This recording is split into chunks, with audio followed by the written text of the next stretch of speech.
باب نمبر 8، بابن ما جاء فی الرقى والتمائم۔ رقیہ کی جمع ہے رقا، تمیمہ کی جمع ہے تمائم۔ رقیہ کہتے ہیں، رقیہ آج کل تو سبھی کو معلوم ہے، وہاں منتر پڑھنے کو یا کچھ پڑھ کے علاج کرنے کو رقیہ کہا جاتا تھا۔ کسی پر کچھ پڑھنا، چاہے وہ منتر ہو یا کچھ کلمات ہو، وہ پڑھنا رقیہ ہے۔ ہمارے ہاں رقیہ کیا ہے؟ صحیح شرعی رقیہ جو قرآن اور دعائیں وغیرہ ہیں کسی پر پڑھی جائیں اس کی شفا کے لیے، تو یہ رقیہ ہے، یہ جائز ہے۔ اور تمیمہ کیا ہے؟ جو چیز لٹکائی جائے، باندھی جائے یا رکھی جائے جس میں انسان حفاظت، نظر بد یا اس طرح کی کوئی چیز مانے۔ تو رقیہ اور تمیمہ کے بارے میں کیا آیا ہے؟ فی الصحیح عن ابی بشیر الانصاری رضی اللہ عنہ، ابو بشیر رضی اللہ تعالیٰ عنہ سے روایت ہے، انہ کان مع رسول اللہ صلی اللہ علیہ وسلم فی بعض اسفارہ، وہ اللہ کے نبی صلی اللہ علیہ وسلم کے ساتھ کسی سفر میں موجود تھے۔ فارسل رسولا، تو اللہ کے رسول صلی اللہ علیہ وسلم نے ایک پیغام بر بھیجا، ایک میسج دے کے ایک شخص کو بھیجا، اس کو رسول کہتے ہیں۔ اللہ یبقین فی رقبۃ بعیر قلادۃ من وتر او قلادۃ الا قطعت۔ اللہ کے رسول صلی اللہ علیہ وسلم نے ایک آدمی کو یہ میسج دے کر بھیجا لوگوں میں، کیا؟ کسی بھی اونٹ کی گردن میں کوئی دھاگا یا ہار نہیں ہونا چاہیے، اسے کاٹ ڈالو، جو بھی ہو اسے کیا کرو؟ کاٹ کے نکال دو۔ اس زمانے میں اونٹوں کے، جانوروں کے گلے میں نظر بد سے بچنے کے لیے دھاگے، ناڑے، ہار، اس طرح کی چیزیں ڈالی جاتی تھیں۔ اللہ کے نبی صلی اللہ علیہ وسلم نے قلادہ یا وتر دھاگے کو کہتے ہیں، ناڑا جس کو ہم بولتے ہیں ہمارے یہاں پر، اور قلادہ ہار کو بولتے ہیں۔ تو اس طرح سے نظر بد سے بچانے کے لیے علماء نے کہا وہ لوگ اپنے جانوروں کے تک گلے میں ڈالتے تھے۔ تو کہا کہ یہ جو بھی کسی بھی جانور، اونٹنی، اونٹ کے گلے میں ہوگا دھاگا، ناڑا، ہار، کاٹ ڈالو، اس کو نکال دو اس کو۔ تو یہ اللہ کے رسول صلی اللہ علیہ وسلم کا حکم تھا۔ فی صحیح میں سے مراد یہاں پر بخاری مسلم ہے۔ بخاری میں حدیث نمبر 3005 اور مسلم میں حدیث نمبر 2115 پر یہ حدیث موجود ہے۔ اس حدیث سے معلوم ہوتا ہے کہ جانور جو مکلف نہیں ہے، جانور کے لیے جنت جہنم کا مسئلہ ہے کہ یہ جانور شرک کرتا، ہاں یہ توحید والا جانور ایسا ہے، اس کے لیے کوئی مسئلہ ہے، مکلف ہی نہیں ہو تو، لیکن اس کے بھی گلے میں ناڑا نہیں باندھ سکتے جو مکلف نہیں ہے۔ تو جو مکلف ہے اس کے گلے میں باندھ سکتے؟ جو چیز جانور کے لیے بھی مناسب نہیں ہے، وہ اللہ کی بندگی کا مکلف ہے، توحید کا مکلف ہے، اس کے گلے میں باندھ سکتے؟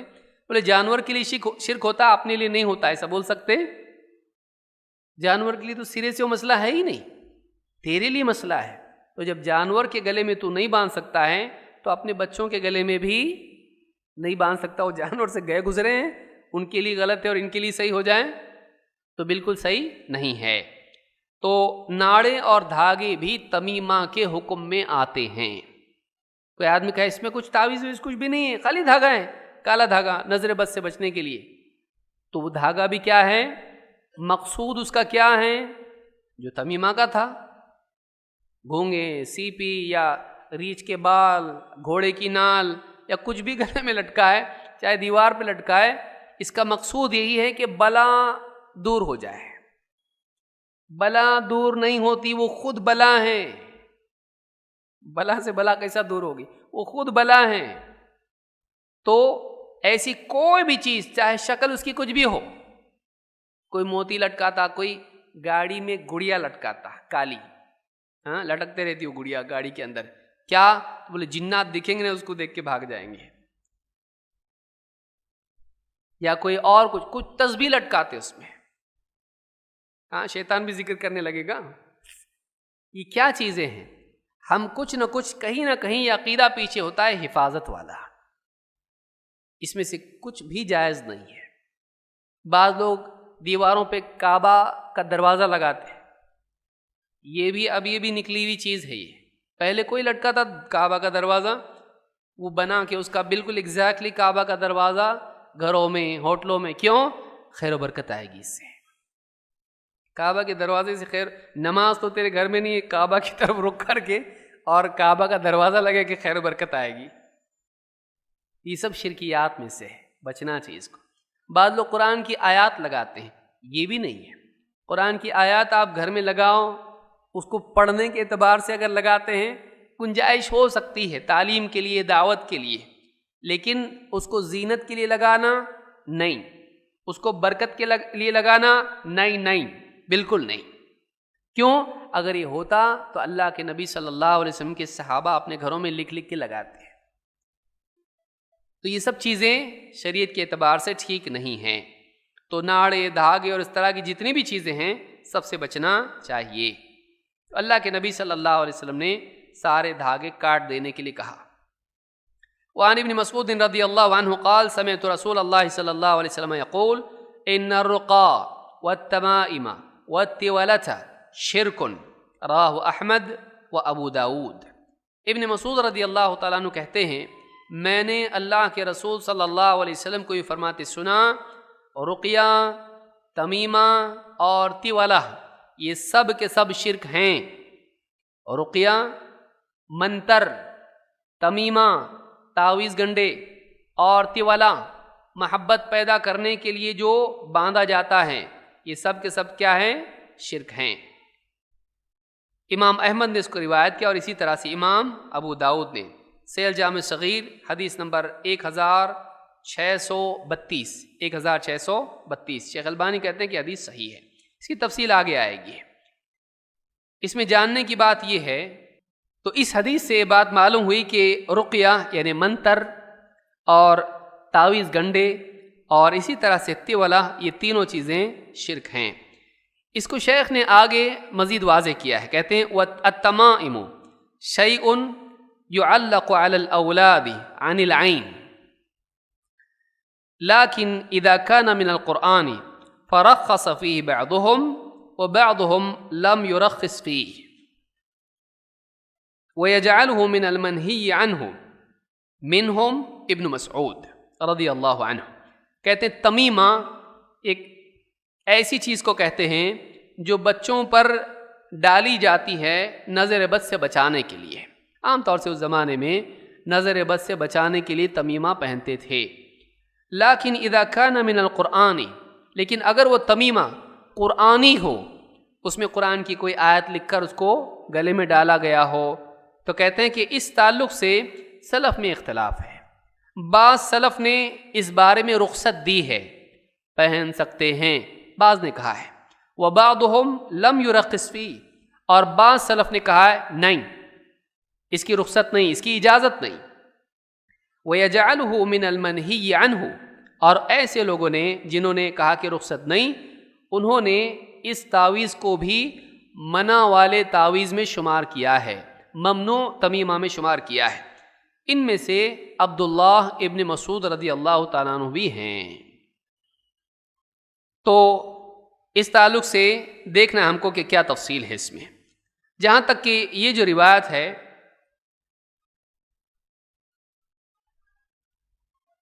اس بارے میں جو دلیل لی جاتی ہے تعویذ جائز ہے قرآنی، اس تعلق سے ایک روایت سنن ابی داؤد کی ہے کہ عبداللہ ابن عمرو ابن عاص رضی اللہ تعالیٰ عنہما اپنے بچوں کے گلے میں قرآن لکھا ہوا ڈالتے تھے۔ یہ جو روایت ہے اس سے دلیل لیتے ہیں کہ دیکھو بچوں کے گلے میں تعویذ ڈالتے ہیں تو جس کو پڑھنے نہیں آتا جو بھی دعائیں وغیرہ ہیں اس کے گلے میں ڈال سکتے ہیں، لیکن یہ بات صحیح نہیں ہے۔ کیوں؟ اس لیے کہ وہ روایت ہی صحیح نہیں ہے۔ اس حدیث کی سند میں ابن اسحاق ہیں، محمد ابن اسحاق، اور یہ مدلس ہیں اور عن سے روایت کرتے ہیں، اس لیے روایت صحیح نہیں ہے۔ تو جس سے دلیل لی جاتی ہے کہ بعض سلف اس کی اجازت دیتے ہیں وہ روایت صحیح نہیں ہے۔ تو عبداللہ ابن عمرو ابن عاص رضی اللہ تعالیٰ عنہ کی روایت صحیح نہیں ہے، اس لیے اس سے دلیل لینا بھی صحیح نہیں ہوگا۔ جہاں تک کہ عبداللہ ابن مسعود کا تعلق ہے اور دوسرے صحابہ کا تعلق ہے، اللہ کے نبی صلی اللہ علیہ وسلم کی حدیث عام ہے، من علق تمیمتن فقد اشرک، جس نے تمیمہ لٹکایا اس نے شرک کیا۔ آپ نے کون سا کہا؟ قرآنی تمیمہ نہیں، باقی تمیمے، شرکیہ تمیمہ لٹکایا تو شرک ہوا۔ تمیمہ لٹکایا آپ نے کسی کو خاص نہیں کیا، فلاں تمیمہ جائز ہے فلاں نہیں جائز ہے، کسی حدیث میں اللہ کے نبی صلی اللہ علیہ وسلم نے اس کی اجازت دی ہو؟ نہیں ہے۔ آپ نے بتاؤ کہ کون سا تعویذ جائز ہے؟ کوئی حدیث اس بارے میں نہیں ہے۔ تو معلوم یہ ہوا کہ اللہ کے نبی صلی اللہ علیہ وسلم نے اس میں کوئی قید نہیں بتائی اور اس میں کسی کے لیے کسی اجازت کی گنجائش نہیں رکھی۔ حدیث عام ہے، اس لیے ساری چیزیں اس میں شامل ہوں گی، چاہے وہ قرآنی تعویذ ہو یا غیر قرآنی تعویذ ہو، ساری کی ساری حرام ہیں، سب کا سب کیا ہے؟ حرام ہے، جائز نہیں ہے۔ کیونکہ نبی صلی اللہ علیہ وسلم کی کہی ہوئی بات کے عموم کو خاص کرنے کے لیے، اس سے استثناء لینے کے لیے، ایکسیپشن لینے کے لیے دلیل چاہیے۔ جب آپ صلی اللہ علیہ وسلم کی بات میں کوئی ایکسیپشن نہیں ہے، استثناء نہیں ہے، چھٹی کسی چیز کے لیے نہیں ہے، آپ زبردستی کیسا چھٹی نکال سکتے کہ اس کے لیے چھٹی ہے، قرآنی تعویذ کے لیے؟ دلیل کہاں ہے؟ ورنہ کوئی بھی آدمی بولے گا شراب حرام ہے لیکن انگور کی نہیں، آپ کیسے کہیں گے؟ انگور کا قرآن میں بھی ذکر آیا ہے، ہاں انگور جنت میں بھی ہوگا، تو انگور کی نہیں، آپ بول سکتے ایسا نہیں؟ تو اپنے طور پر آدمی کچھ بھی استثناءات نہیں نکال سکتا ہے حدیثوں میں جس چیز کی ممانعت ہے اس کے لیے، کہ سود سب حرام ہے لیکن فلاں سود جائز ہے، کر سکتے آپ؟ نہیں۔ کہ دار الحرب میں سود جائز ہے، کر سکتے آپ؟ نہیں کر سکتے آپ۔ تو جس چیز کو اللہ اور اس کے رسول جب حرام کر دیں، اس میں سے کسی کے لیے گنجائش نکالنے کے لیے قرآن و سنت ہی سے دلیل ہونا چاہیے، جب نہیں ہے تو آپ اس کو استثناء اس میں نہیں بنا سکتے، قاعدہ یاد رکھیں۔ کہتے ہیں کہ وَالرُّقَى هِيَ الَّتِي تُسَمَّى الْعَزَائِمُ وَخَصَّ مِنْهُ الدَّلِيلُ مَا خَلَا مِنَ الشِّرْكِ فَقَدْ رَخَّصَ فِيهِ رسول اللہ صلی اللہ علیہ وسلم مِنَ الْعَيْنِ وَالْحُمَةِ۔ کہتے ہیں کہ رقیہ جو ہوتا ہے اس کو لوگ عزائم بھی کہتے ہیں، عرب میں اس کو عزائم بھی کہا جاتا ہے، اور دلیل سے بات ثابت ہوتی ہے کہ جو رقیہ شرکیہ نہ ہو وہ جائز ہے۔ کیوں؟ اس لیے کہ خود اللہ کے رسول صلی اللہ علیہ وسلم نے نظر بد اور اسی طرح سے کسی بچھو سانپ کے ڈسنے کے لیے رقیہ سے علاج کرنے کی اجازت دی ہے، جیسا کہ ہم نے ایک حدیث میں پہلے دیکھا تھا کہ اللہ کے نبی صلی اللہ علیہ وسلم نے رقیہ کی اجازت دی۔ نہ صرف اجازت دی بلکہ اللہ کے نبی صلی اللہ علیہ وسلم حسن و حسین رضی اللہ تعالیٰ عنہما کے لیے نظر بد کے لیے کیا کرتے تھے؟ خود رقیہ کرتے تھے، اور آپ نے سکھایا بھی، اور جادو کے لیے بھی رقیہ آپ نے سکھایا، ڈسنے کے لیے بھی صحابہ نے رقیہ کیا سورہ فاتحہ سے، بچھو کاٹا یا فلاں شخص کو فلاں تکلیف ہوئی، مجنون ہو گیا، تو اس صورت میں بھی انہوں نے رقیہ کیا۔ آپ صلی اللہ علیہ وسلم نے منع نہیں کیا، بلکہ آپ نے کہا تجھے کیسے معلوم سورہ فاتحہ رقیہ ہے؟ کا مطلب یہ کہ سورہ فاتحہ رقیہ ہے اور اس سے رقیہ کر سکتے ہیں۔ تو یہاں پر جس رقیہ کے بارے میں کہا گیا کہ یہ شرک ہے، وہ رقیہ ہیں کہ جس میں کوئی شرکیہ کلام ہو یا کوئی عجمی کلام ہو جس کو ہم نہیں جانتے کیا ہے، بس کچھ بھی اگڑم بگڑم کچھ بھی لکھ دیا اس کے اندر اور پہن لیا، عزازیل، اسرافیل اور فرشتوں کے نام ڈال دیے اس کے اندر، شیطان کا بھی نام ڈال دیا اس کے اندر، اور اس کو گلے میں ڈال دیا، اس وجہ سے کہ اس کا نام پہنیں گے تو تکلیف نہیں دے گا بیچارہ۔ تو ایسا کر سکتے ہیں؟ نہیں۔ کفریہ کلمات ہوں، اس میں تصویریں ہوں، دیوی دیوتا کی تصویریں ہوں، لکیریں ہوں، اس طرح کی چیزیں اگر گلے میں ڈالتا ہے تو یہ تمیمہ کیا ہے؟ شرک ہے۔ اور اگر ایسے کلمات پڑھتا ہے جو عجمی ہیں اور ایسے کلمات ہیں جس میں کفر و شرک کی بو ہے، تو ایسا رقیہ کرنا بھی جائز نہیں ہے۔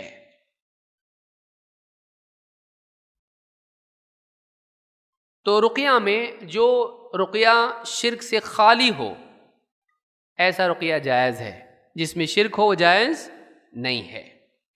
اسی طرح سے تمیمہ میں اختلاف ہے علماء میں، لیکن راجح قول اس میں یہ ہے کہ جو قرآنی تمیمہ ہو یا غیر قرآنی ہو، سارا تمیمہ کیا ہے؟ یہ ممنوع ہے۔ اس کی جائز ہونے کی کوئی دلیل نہیں۔ تیولہ کیا ہے؟ وَالتِّوَلَةُ شَيْءٌ يَصْنَعُونَهُ يَزْعُمُونَ أَنَّهُ يُحَبِّبُ الْمَرْأَةَ إِلَى زَوْجِهَا وَالرَّجُلَ إِلَى امْرَأَتِهِ۔ کہتے ہیں کہ تیولہ کہتے ہیں ایسی چیز کو کہ عربوں کا دعویٰ تھا، ان کا ماننا یہ تھا کہ یہ اگر پہنا دیا جائے یا یہ عمل کیا جائے تو اس سے عورت کے دل میں مرد کے لیے اور شوہر کے دل میں بیوی کے لیے محبت پیدا ہوتی ہے۔ محبت پیدا کرنے کا عمل یا اس کا تعویذ یا اس طرح کی کوئی چیز، تو اس کو کیا کہتے ہیں؟ تیولہ۔ تو یہ بھی جائز نہیں ہے۔ اخلاق سے محبت پیدا کرو، اس کو سدھارو، اس کو بھی سدھارو، اپنے آپ محبت پیدا ہو جائے گی۔ ایک دوسرے کو ہدیہ دو، شرعی طریقہ ہے، محبت پیدا ہوگی۔ لیکن اس طرح کے تعویذ گنڈے لٹکانے سے محبت یا جادو کروانے سے محبت پیدا ہوگی نہیں۔ اور کسی کی پیدا ہوئی بھی اگر تو پھر اللہ سے اس کی محبت ختم، اللہ تعالیٰ اس سے محبت کرتا نہیں۔ کیا فائدہ؟ شوہر محبت کر رہا لیکن اللہ نہیں کر رہا۔ کتنا بڑا سودا ہے یہ، خطرناک سودا ہے نا، کہ شوہر تو محبت کر رہا، عورتیں خاص طور سے عورتوں کا میدان ہے یہ، کہ شوہر دیر سے آ رہا، جھڑک کے باتیں کر رہا، اور کچھ پوچھے تو اچھے سے بولتا بھی نہیں، معلوم نہیں کیا چکر ہے۔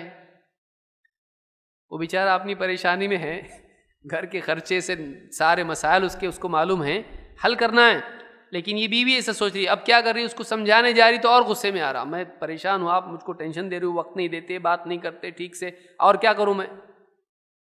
تو اور اس کو ہوگا کہیں سے کچھ کیا ہوا ہے اس کو، بابا کے پاس جا کے، بابا ان کا دل میرے سے دور دور ہوتے جا رہا، کچھ ایسا کرو کہ محبت پیدا ہو، ایک کام کر، یہ دھاگا لے، یہ کر، وہ جلا، ایسا کر، لے کے اس پہ خون بکری کا مرغی کا ڈال، تکے کے نیچے رکھ، محبت پیدا ہوگی۔ یہ ساری چیزیں کیا ہیں؟ خرافات ہیں۔ محبت پیدا کرنے کے لیے اچھا اخلاق سے بہتر اور کیا چیز ہے؟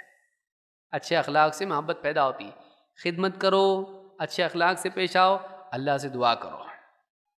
اللہ سے دعا کرنے سے اللہ لوگوں کے دلوں میں محبت ڈال سکتا ہے، کیونکہ لوگوں کے دل رحمان کی 2 انگلیوں کے درمیان ہوتے ہیں۔ تو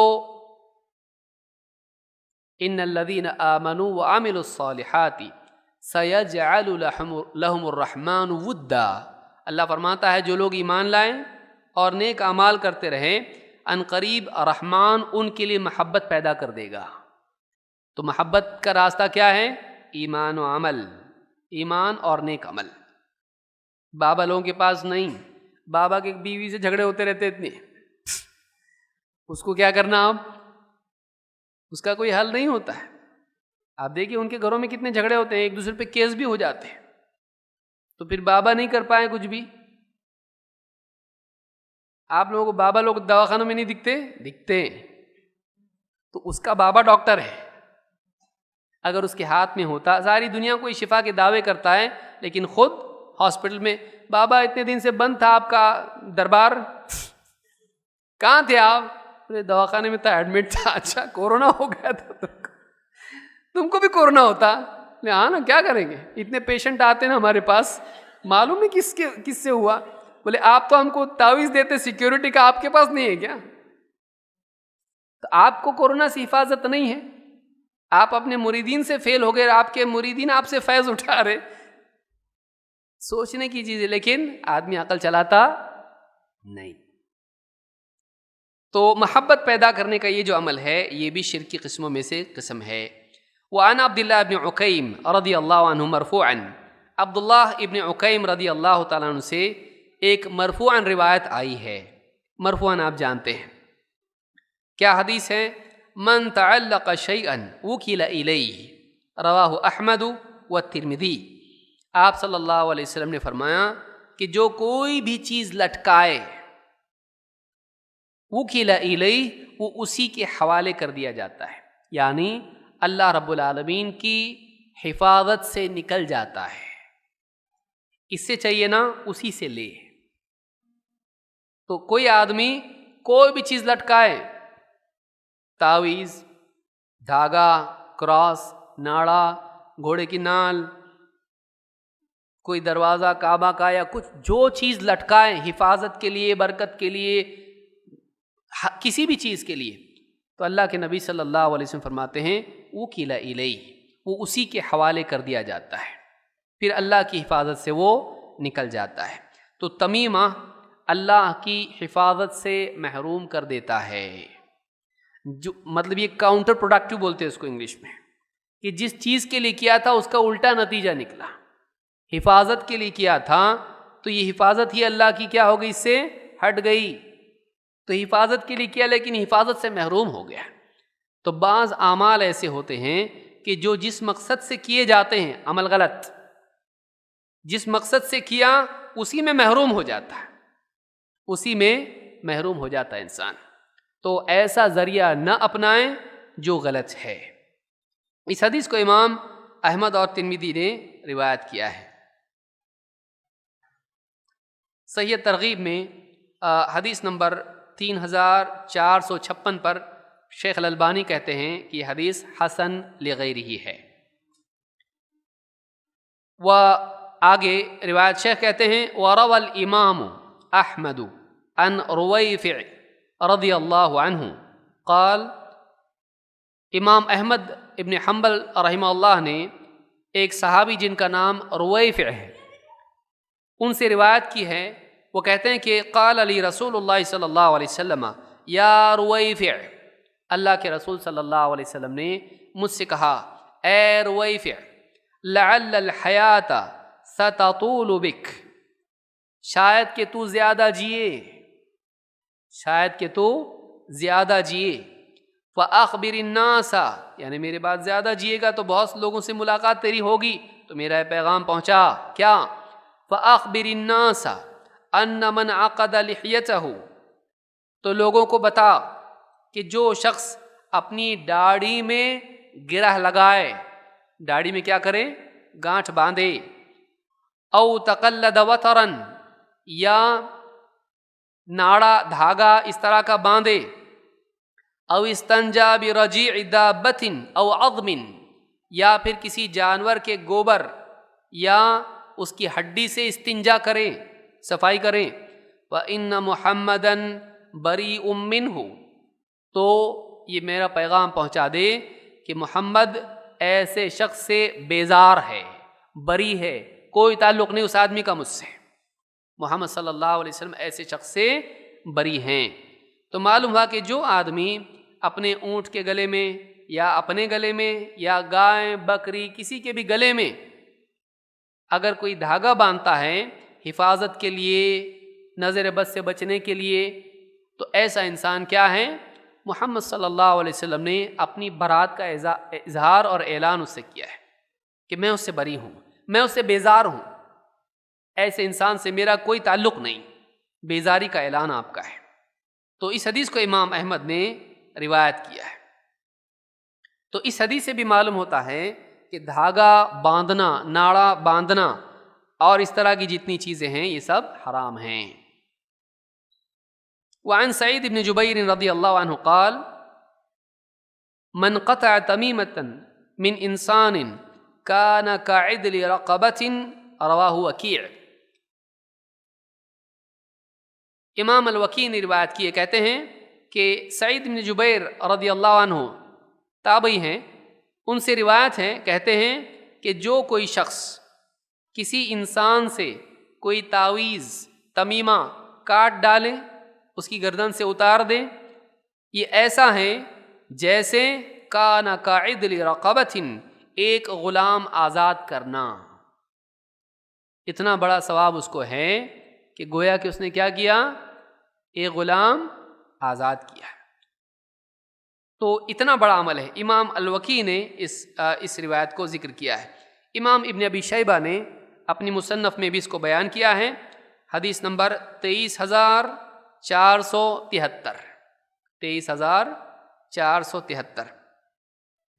تو اس روایت سے بات معلوم ہوتی ہے کہ ایک انسان کو آزاد کرنے کے برابر ہے، اور اس اعتبار سے بھی کہ گویا کہ وہ خود ہی غلام تھا، اس کی غلامی میں پڑا ہوا تھا غیر اللہ کی، اس کی گردن کیا کر دی، آزاد کر دی، اس کو آزاد کر دیا شرک سے، اور اللہ کا بندہ اس کو گویا کہ بنا دیا۔